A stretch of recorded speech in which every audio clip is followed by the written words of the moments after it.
bénissons ce soir. Nous prions de bénir cette soirée encore. Accorde tout but ainsi que tes objectifs. Fais-le pour ta seule gloire.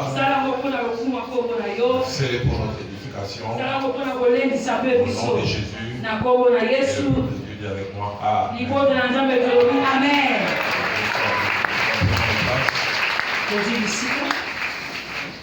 Le don spirituel, c'est qu'ils sont leur utilité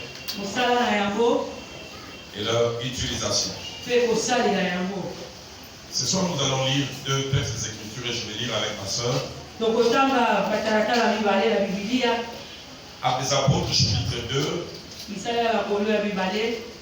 Nous allons lire du 1er au 4e verset. Jusqu'au 4. Et puis nous lirons aussi de 7 à 11. Et puis nous lirons après Actes 10, 44 à 47.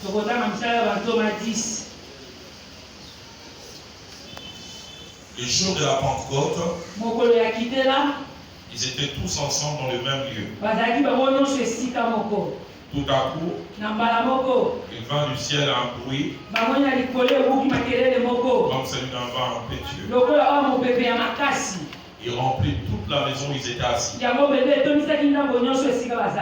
Et langues semblables à des langues de feu leur apparurent, séparées les unes des autres, et se posèrent sur chacun d'eux. Et ils furent tous remplis du Saint-Esprit. Et se mirent à parler en d'autres langues, selon que l'Esprit leur donnait de s'exprimer. Verset 7. Ils étaient tous dans l'étonnement et dans la surprise. Ils se disaient les uns aux autres, voici ces gens qui parlent, ne sont-ils pas tous galiléens? Et comment les entendons-nous dans notre propre langue, dans notre langue maternelle? Je saute la longue liste des tribus. Je vais à la fin du verset 11. Comment les entendons-nous parler dans nos langues des merveilles de Dieu? Acte 10. Acte des Apôtres, chapitre 10. Verset 44, verset 47.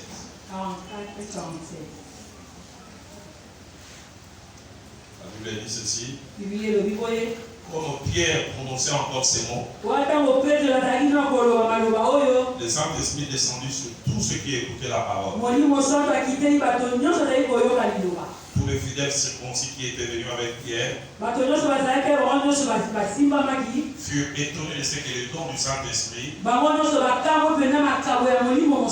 était aussi répandu sur les païens. Car ils entendaient parler en langue et glorifier Dieu. Alors Pierre dit, peut-on refuser l'eau de baptême à ceux qui ont reçu le Saint-Esprit aussi bien que nous? Nous parlons des dons spirituels. Nous essayons de comprendre ce qu'ils sont, quelle est leur utilité et à quel moment et pourquoi ils servent. Et ce soir, j'ai voulu que nous puissions voir deux dons au même moment.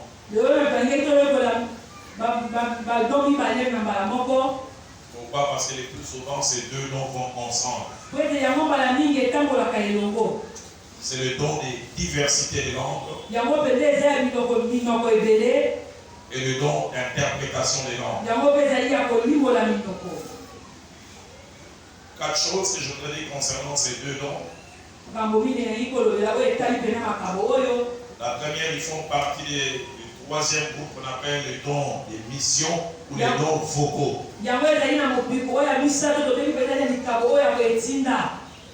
Quand ils sont exercés, les croyants parlent. Deuxièmement, les deux sont mentionnés dans 1 Corinthiens chapitre 12 au verset 10. Verset 10.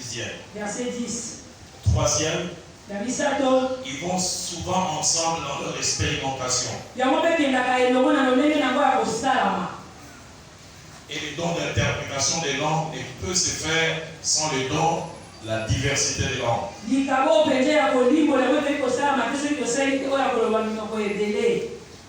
Et quatrième chose,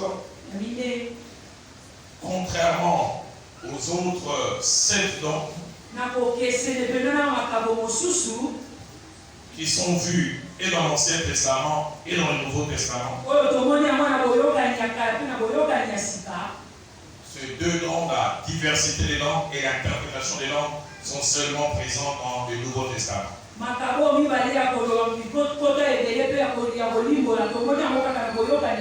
Jamais dans l'Ancien Testament on parle de la diversité des langues. Et on ne parle même pas de l'interprétation des langues. C'est quoi les dons de diversité des langues? Avant de dire ce que les dons de diversité des langues, et je voudrais d'abord dire ce que cela n'est pas. Tu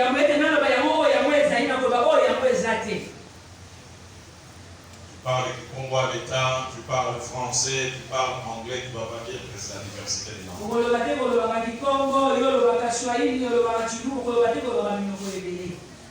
Moi, on parle français, je parle allemand, je parle aussi l'espagnol, c'est la diversité des langues. Lorsque ces dons est exercés, les Saint-Esprit rend les croyants capables de dire à Dieu des mystères. Des choses que son intelligence ne comprend pas. Dans une langue que lui-même ne comprend pas et ne maîtrise pas. Si Louis II parle de don de diversité des langues, la version français courant exprime encore mieux. Français courant parle du don de parler en des langues inconnues.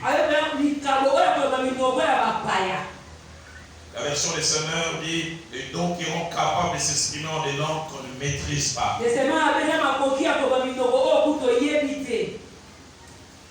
À ce niveau, je voudrais dire aussi 5 vérités concernant les dons parlés en langue. La première, en étudiant la parole de Dieu, il y a 2 sortes de parler en langue. Il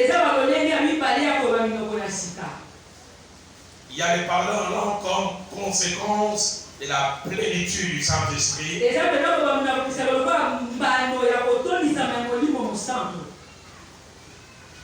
Et quand on exerce ces dons,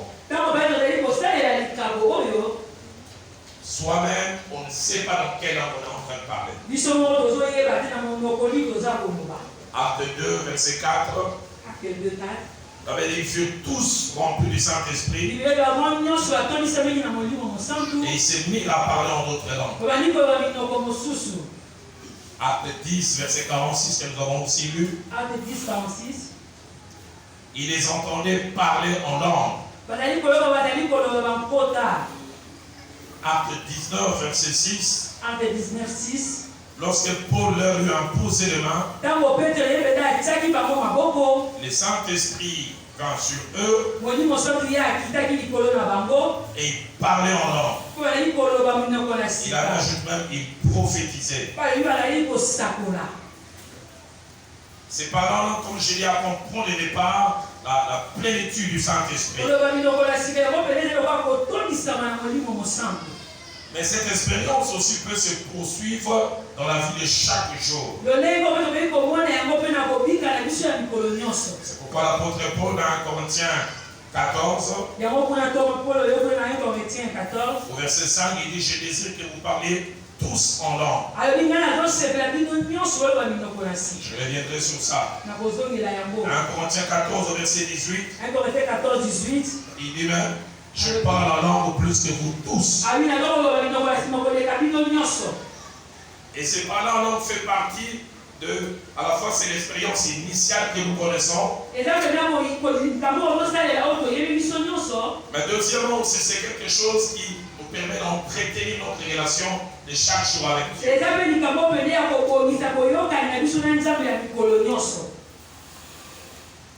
Et j'aime la manière dont l'apôtre Paul explicite ça. Il y en a un Corinthiens chapitre 14, au verset 14. Si je prie en langue, mon esprit en prière, mon intelligence demeure stérile. J'écris des choses que mon intelligence ne comprend pas. Mais l'esprit sait ce que je suis en train de dire. Et puis il y a le deuxième parler en langue.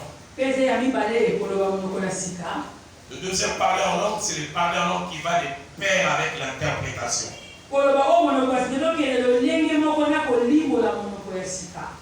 Et je compléterai ça, je pense, Dieu le lendemain avec la conclusion. Le deuxième parler en langue qui va de pair avec l'interprétation. Et comme un don de prophétie mais en langue. Et la différence entre les deux, c'est que dans le premier parler en langue, ça s'adresse à Dieu. Mais dans le deuxième parler en langue, le message est pour les croyants.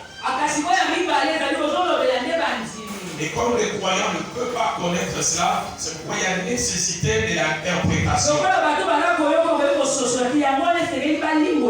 C'est pourquoi l'apôtre Paul dans Corinthiens 14, verset 13. C'est pourquoi celui qui parle en langue prie pour avoir le don d'interpréter.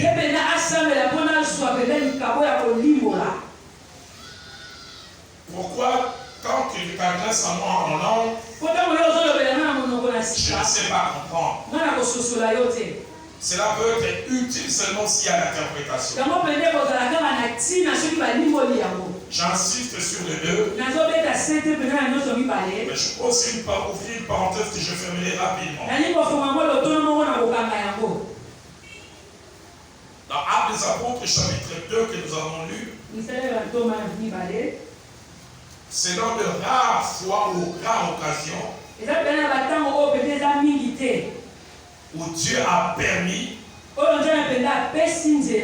qu'il ait parlé en langue qui est la plénitude de l'esprit et que les gens comprennent. Parce qu'Acte 2 au verset 11, tous les gens qui étaient là disent mais pourquoi les entendons-nous parler dans nos langues mais des merveilles de Dieu? Il s'adressait à Dieu, il disait les merveilles de Dieu. Mais Dieu a voulu ces jours-là que ça soit ainsi. J'avais pas encore fait un cours de hébreu.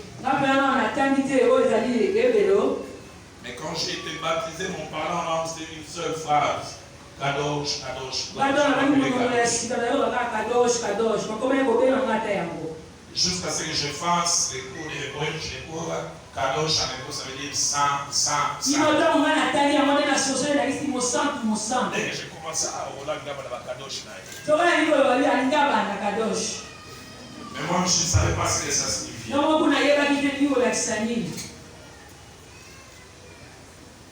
Parlant en langue, l'étude du Saint-Esprit, maintenant, dans la vie de prière de chaque jour, ça s'adresse à Dieu. On dit à Dieu des mystères. Le deuxième parler en langue, c'est l'autre qui va toujours de pair avec l'interprétation. Là, on ne s'adresse pas à Dieu, on s'adresse à son prochain.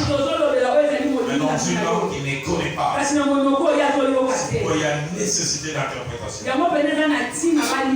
Deuxième chose, Trois choses se passent lorsque nous parlons en langue. Et 1 Corinthiens 14, verset 2, nous verrons. L'après-midi, celui qui parle en langue ne parle pas aux hommes mais à Dieu. Ça, c'est le premier parlant en langue qu'on est rempli du Saint-Esprit ou dans sa vie de prière personnelle. Et deuxièmement, personne ne les comprend. Même pas lui-même. Et troisièmement, en esprit, par l'esprit, il dit des mystères. Et je veux vous encourager à rechercher l'expérience de la plénitude de l'esprit. Parce que cette expérience nous rend capable de faire des prières efficaces. Les prières qu'il faut. Il faut, selon les réels besoins. Et des fois, les besoins que notre intelligence ne sait pas. Quand je parle en langue, des fois, je suis en train spirituellement de donner un ordre à ces directeurs qui est dans le bureau, qui est en train de confectionner la liste de ceux qui doivent aller en mission de service. Et qui met mon nom et qui enlève. Quand je ne suis pas là, je ne connais pas, mais l'esprit qui connaît, et puis ça m'intercède. Il faut ça. Mais je ne sais pas que je demande ça. Mais l'esprit qui connaît pousse à cette intercession. Par le parler en langue, fait décourager ce voleur qui a prévu de venir à 1h du matin. On a manqué, on connaît ça la mission. On passe, mais ton intelligence ne connaît pas. Un ami du pasteur Vernon nous relate l'histoire. Un jour, il est dans son bureau vers 10h aux États-Unis. Il voit subitement l'image de son garçon de 4 ans. Et un parlant en langue puissant de saisie. Il parle en langue de saisie du monde. Il prie pour cet enfant, il va comme un cercle, il ne comprenait pas. Si il est après, il arrête. Simplement, ça a commencé à 10h juste, ça s'est arrêté à 10h10. Le soir, il rentre à la maison, il a oublié. Il demande, j'ai son fils, le bien, lui dit, papa, aujourd'hui, j'ai risqué la mort 2 fois. On était en train de jouer des baskets à l'école. Les ballons ont franchi les murs. J'ai voulu aller ramasser un véhicule, a failli me tamponner. Je ramasse la balle, je l'ai fait encore la deuxième fois. Papa démontre que la vidéo c'est aux alentours de 10h05. Et il s'est souvenu, c'est un moment. Il était loin, mais l'esprit qui sait des choses qui se passent, ne lui a fait celui qui parle en langue ne parle pas aux hommes et à Dieu. Il y a Dieu des mystères. Troisième chose, une étude approfondie montre que les deux parlers en langue utilisent 2 sortes de langues. Premièrement, des langues existantes quelque part mais qu'on ne connaît pas. Acte 2, verset 8 jusqu'au verset 11. Ils étaient galiléens. Ils étaient en train de parler des langues qu'ils ne comprenaient pas. De telle sorte que ces gens ne sont-ils pas tous galiléens? Mais comment les entendons-nous parler dans nos propres langues? Et deuxièmement, 1 Corinthiens 13, au verset 1er, montre que dans les parlants en langue, il peut y avoir ce qu'on appelle les langues des anges. Quelle est la langue des anges? Je ne connais pas encore. Quatrième vérité importante. Paul encourage le parlant en langue et sa pratique de 2 manières. 1 Corinthiens 14, verset 5. Il dit, je désire que vous parliez tous en langue. Et dans 1 Corinthiens 14, verset 15, il encourage d'alterner, de prier quelquefois en intelligence, et prier aussi quelquefois en langue. Et je prierai en intelligence, je prierai aussi en langue. Il dit même, je chanterai en intelligence, et il dit aussi, je chanterai en langue. Dans 1 Corinthiens 14, verset 39, il ajoute, n'empêchez pas de parler en langue. Si vous en avez la possibilité, quand l'Esprit vous saisira votre dévotion personnelle, parlez en langue autant que vous pouvez. Vous êtes en train de faire les prières les plus efficaces. 1 Corinthiens 14, verset 18 va plus loin. Et que je l'ai mentionné tout à l'heure. Quand l'apôtre Paul dit, je rends grâce et si je parle en langue. Pourquoi Paul parlait-il en langue presque tout le temps? Il connaissait l'importance et la part du parler en langue dans la vie du croyant. Le premier part, j'ai mentionné cela tout à l'heure. Il permet aux croyants d'être plus efficaces dans sa prière. En Corinthiens 14, verset 2, il dit en esprit des mystères, des choses qu'il ne connaît pas. Deuxième des choses, il permet de suppléer à nos insuffisances et à nos limites.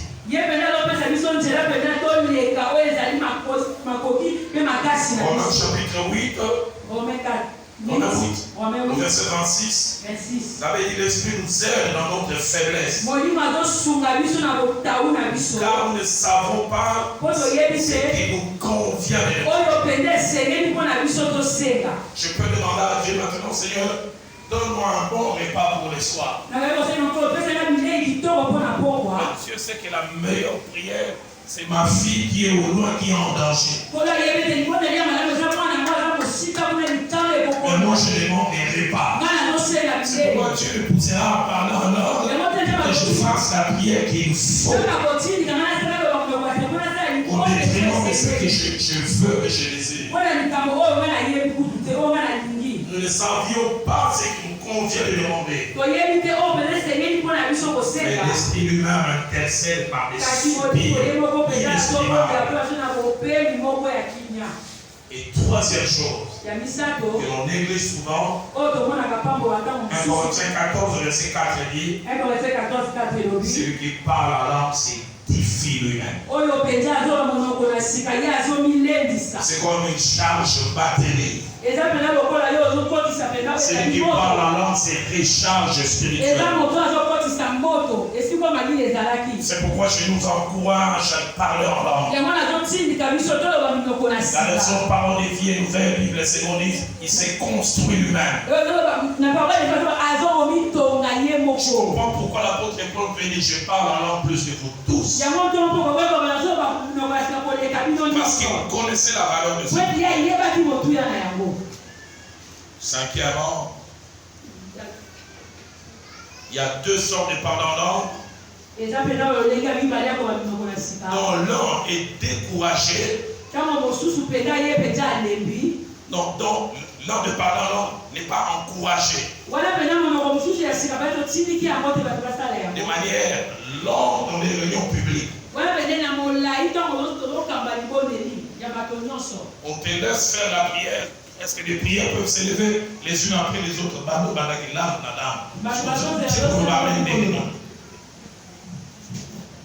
Ça, c'est pour l'apôtre Paul encourage.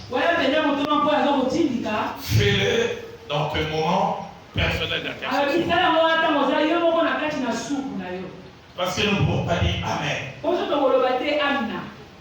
Mais l'autre parlant en langue qui est encouragé en public, c'est celui où il y a un message prophétique. Mais il est encouragé qu'à deux conditions. Soit que la personne qui parle en langue elle-même interprète, ou soit quelqu'un d'autre interprète. Je n'ai jamais oublié cette expérience en 89. Une femme est venue de la Norvège. Elle nous a enseigné là-bas sur les dons spirituels. Et après, on a eu 30 minutes de pratique glorieuses. Mais ce qui est tourné, elle était là, il parlait en langue. Et une autre maman interprétait avec une synergie étonnante. Elle a arrêté l'autre et continué. Et pendant 4 syllabes, l'autre s'est révélé 4 syllabes. On peut sentir une symbiose de l'esprit. Soit toi-même tu interprètes, soit alors tu es ceci de quelqu'un d'autre.